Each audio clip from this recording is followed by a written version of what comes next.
چند سال قبل ایک جماعت منصیرہ سے آگے ایک چھوٹے سے قصبے میں گئی۔ اس جماعت میں ایک شخص ڈاکٹر نور محمد تھا۔ ان کا بیان ہے کہ مسجد میں ادھر ادھر کافی لوگ فارغ بیٹھے تھے۔ ہم لوگ ان کے پاس گئے اور مسجد میں آنے کی دعوت دی تاکہ وہ تعلیم میں شریک ہو سکیں۔ کچھ لوگ ہمارے ساتھ مسجد میں آنے کو تیار ہو گئے۔ ایک آدمی نے کہا کہ میں نماز کے وقت آؤں گا اور نماز کے بعد عذاب قبر کا ایک واقعہ آپ لوگوں کو سناؤں گا۔ چنانچہ ظہر کی نماز کے بعد یہی شخص ہمارے پاس بیٹھ گیا اور اپنا تعارف کرایا۔ وہ ریٹائر فوجی نوجوان تھا۔ اس فوجی کا بیان ہے کہ 1965 کی پاک و ہند جنگ میں ایک قبرستان میں اسلحے کا ایک عارضی ذخیرہ بنایا گیا تھا اور کچھ نوجوانوں کے ساتھ اس فوجی کی ڈیوٹی تھی۔ دن کا وقت تھا اور کوئی خاص کام نہیں تھا، چنانچہ اس نے قبرستان میں گھومنا شروع کر دیا۔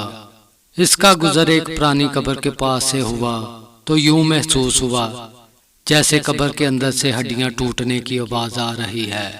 اس فوجی جوان نے بتایا کہ میں نے بندوق کے بٹ کے ساتھ قبر کی اینٹیں ہٹائی تاکہ دیکھوں کہ یہ آواز کیسی ہے۔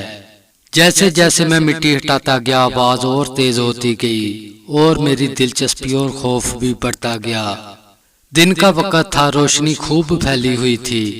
کیا دیکھتا ہوں کہ قبر کے اندر انسانی ہڈیوں کا ڈھانچہ پڑا ہوا ہے اور اس پر چوہے کی شکل کا ایک جانور بیٹھا ہوا ہے۔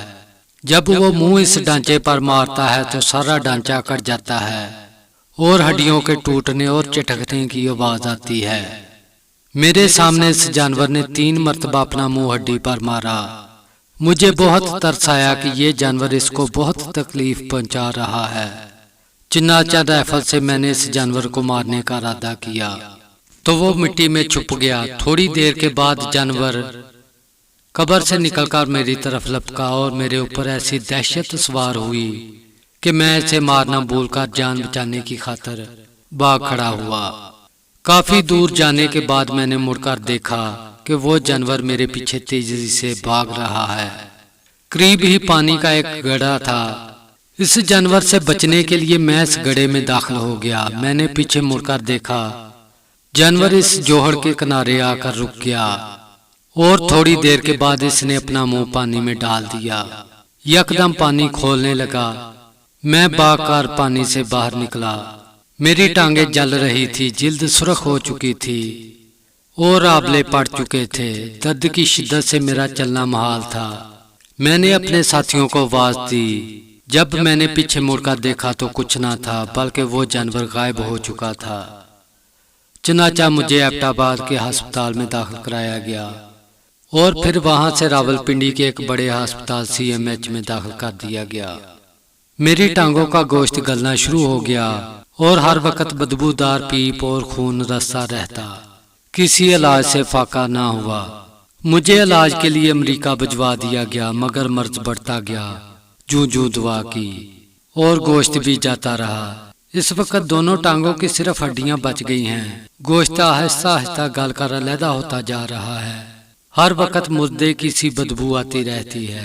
پھر اس آدمی نے ہمیں اپنی دونوں ٹانگیں دکھائی جن پر پٹیاں بندھی ہوئی تھی۔ دوستو، اللہ تعالیٰ معاف فرمائے ہمیں قبر اور جہنم کے عذاب سے۔